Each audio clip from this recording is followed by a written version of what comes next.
Приехали сюда со всей России. Татарстанская вахта памяти – событие ежегодное. Цветы и венки к вечному огню в память о тех, кто так и не вернулся с передовой. В Казанском парке Победы участники первого всероссийского слета студенческих поисковых отрядов из более чем 40 регионов России. Открытие вахты памяти – это такое символичное мероприятие, которое обозначает начало нового сезона полевых работ, когда ребята уезжают в места боев на проведение непосредственных раскопок.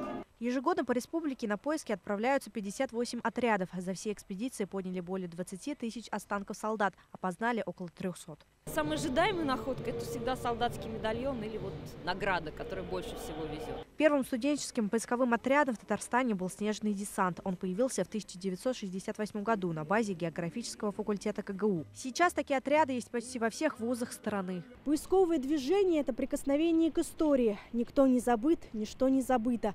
Уже через несколько недель патриоты отправятся на поиски давно пропавших солдат. Сегодня поисковики вернули еще одно имя. Каюм Каримов, уроженец Татарстана, пропал в годы войны. Останки солдата были найдены в Киевской области. Его везли на родину через Санкт-Петербург, к родным внукам, которые поисковикам удалось найти. Сегодня ребята передали личные вещи, медальон бойца его племяннице. Елизавета Пастухова, Ренат Сафин, ТНВ, Казань.